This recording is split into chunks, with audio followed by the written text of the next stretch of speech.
আমার মনে হয় 80% আপুদের চিন্তাভাবনাই সকাল হলে আমার মতো হয় যে আজকে কি রান্না হবে। হ্যালো এভরিওয়ান, কেমন আছেন সবাই? আশা করি সবাই অনেক ভালো আছেন।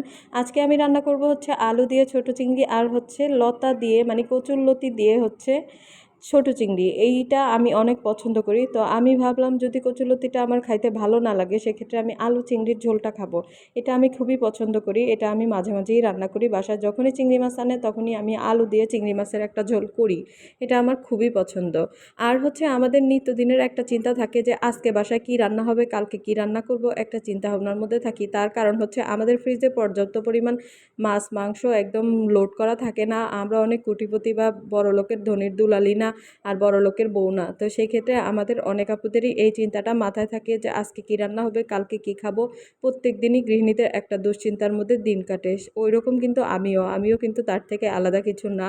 তো আজকে আমি রান্না করে ফেলছি হচ্ছে গিয়ে প্রথমেই চিংড়ি মাছ দিয়ে আলু রান্না করে ফেলছি। এখন হচ্ছে আমি কচুরলতিটা রান্না করব।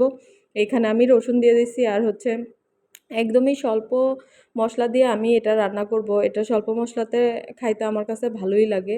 একদম কচুলতি দিয়ে ছোট চিংড়ি আমি খুব পছন্দ করি। এটার সাথে নারকেল বাটাও অ্যাড করতে পারেন আপনারা। নারকেল বাটা অ্যাড করলে আরও টেস্টটা দ্বিগুণ হয়। আমি মনে হয় আরেকটা কচুলতি রান্না করছি, ওই ভিডিওতে হয়তোবা আমি নারকেল বাটাও অ্যাড করছিলাম, সাথে ছিল হচ্ছে ইলিশ মাছ, ওইটাও খুব টেস্ট হয়েছিল। আর আমি একদমই কম মশলা দিয়ে আজকে রান্না করতেছি, তার কারণ হচ্ছে ইদানিং মশলা একটু কম খাওয়ার চেষ্টা করি।